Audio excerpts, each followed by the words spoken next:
Seragam kepolisian yang begitu membanggakan diri serta kedua orang tuanya kini tampaknya tidak lagi menjadi penting bagi Norman Kamaru. Semenjak ia merasakan glamornya dunia selebritis dan menjejaki puncak popularitas berkat video lip-syncnya yang beredar di YouTube, Norman seolah lupa dengan perjuangannya untuk menjadi seorang Bribtu di Kesatuan Brimopda Polda Gorontalo. Seperti haus akan sebuah popularitas, Norman kekeh untuk mengundurkan diri dari kesatuannya itu. Namun semenjak namanya mulai diangkat kembali, Norman pun menghilang. Entah apa yang membuat Norman lebih asik menyembunyikan dirinya dan membiarkan orang-orang terdekatnya yang berbicara terhadap media. Namun yang pasti, Norman seperti memiliki rencana besar di balik semua ini. Saking tidak inginnya muncul di hadapan pemburu berita, Norman pun mengirim kedua orang tuanya ke Jakarta untuk mengajukan surat pengunduran dirinya ke Mabes Polri 18 September lalu. Karena dia masuk posisi orang tua yang kurus, jadi begitu juga dia memberikan sama orang tua. Itu aja. Dua jabatan yang dia harus pegang. Dia memilih, dia harus mengikuti dua jabatan. Dia melihat kondisi tidak bisa seperti itu, dia mundur satu. Oh iya, sangat menyayangkan. Karena memang biar bagaimana dia adalah ikon dari kepolisian kan. Dan dia pun hadir di industri rekaman ini bukan serta-merta karena Norman Kamaru, tapi karena Bribtunya loh. Jadi ya karena baju coklatnya beliau. Sebenarnya sangat disayangkan. Norman seharusnya sudah siap untuk berhadapan dengan media jika benar dia memutuskan mundur dari kepolisian demi mengejar mimpi menjadi seorang selebritis. Tapi kenyataan yang terlihat justru berbeda. Norman malah membiarkan orang-orang di belakangnya yang heboh menjawab mengenai keputusan mundurnya ini. Bahkan ketidakmunculan Norman seolah dimanfaatkan oleh orang-orang yang memiliki kerjasama ataupun yang sempat bekerja sama dengan Norman. Pasalnya, di tengah keputusan Norman mundur dari kepolisian, Farhad Abbas yang sempat berseteru dengan salah satu label yang kini mengontrak Norman, kemarin akhirnya merendahkan hati untuk meminta maaf dan memilih jalan damai dengan label tersebut.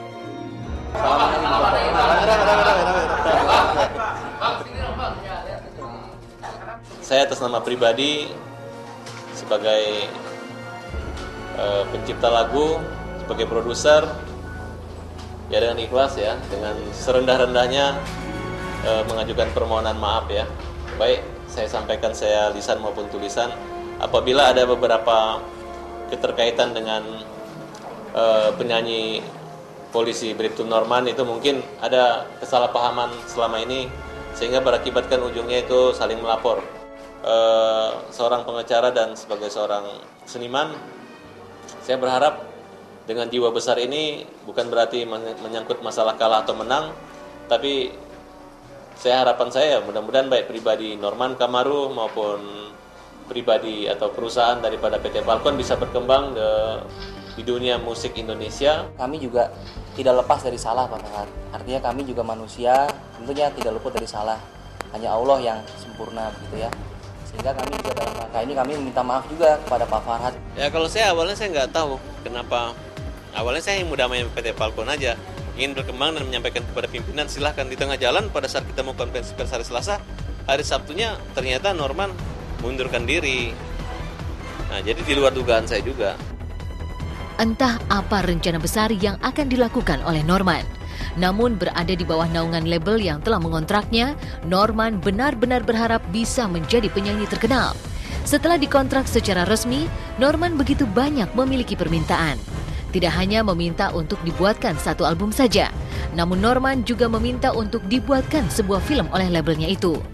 Dan mungkin lantaran yakin Norman bisa menjadi selebriti sukses dengan atau tanpa seragam kepolisiannya, maka pihak label pun menuruti semua permintaan Norman itu tanpa terkecuali. Pertama untuk dua lagu ya, untuk dua lagu pertama. Hanya dua lagu, terus kemudian beliau minta untuk dikembangkan menjadi satu album. Ada revisi kontrak di sana. Terus kemudian beliau juga mau membuat film, kita buatkan film, dan waktu itu sempat tayang ya di salah satu TV swasta ya. Kami melihat artis itu tidak hanya dari latar belakang pekerjaannya gitu ya. Ada artis yang benar-benar belum dikenal bahkan dan belum menjadi apa-apa, menjadi something gitu kan. Berapa banyak artis kami yang benar-benar dari nol begitu, dan sekarang mungkin termasuk top 10 di RBT begitu ya, termasuk top 10 request di beberapa radio gitu. Itu karena bukan karena artis itu sendiri, tapi karena kerja teamwork yang menurut kami Falcon tuh memiliki teamwork yang lengkap. Hanya saja kita mau minta kepastian dari beliau dulu, status beliau sekarang ini seperti apa gitu. Sekarang pro kontra Norman berhenti di kepolisian, siapa tahu nanti Norman lebih hebat dari yang sekarang kan, tetap aja kan akan mengatakan ya dia itu adalah mantan polisi. Jika Norman bisa memilih, mungkin ia akan memilih menjadi seorang penyanyi yang berprofesi sebagai anggota kepolisian. Tapi sayang, pilihan itu tidak dijatuhkan untuknya. Mau tidak mau, Norman harus memilih salah satu di antaranya. Dan lagi-lagi, uang dan popularitaslah yang memenangkan segalanya.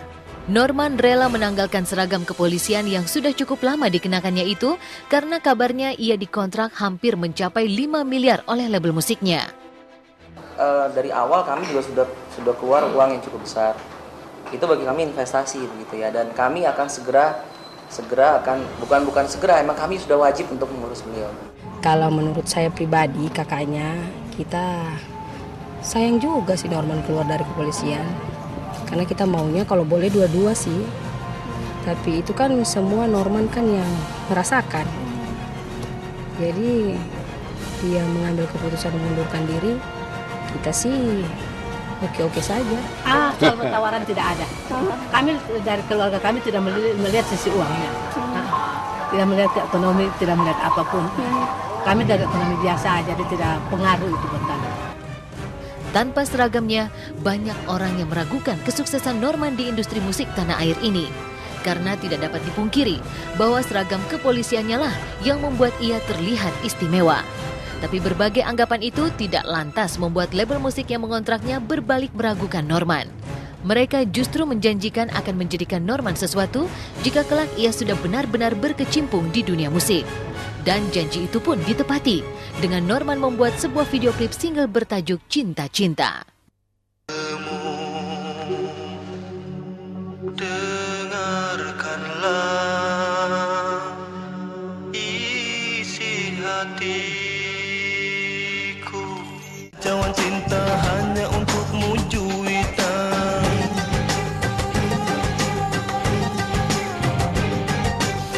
Terus itu udah singlenya udah berapa? Udah ini belum sih? Udah bikin video klip belum sih? Yang itu singlenya? Oh, belum tahu ya. Menurut saya artis-artis yang instan gitu tidak akan bertahan lama nantinya, dan gak ada masalah sebenarnya. Silakan mereka hadir untuk meramaikan industri musik Indonesia, tapi jangan salahkan para penontonnya juga kalau besok pagi mereka udah dilupakan. Nah, itulah dituntut kita produser rekaman untuk berpikir lebih kreatif gitu ya. Karena kita tidak bisa mengandalkan baju coklatnya Bribtu Norman atau baretnya Bribtu Norman lagi, ya berarti ya itu tugas kami.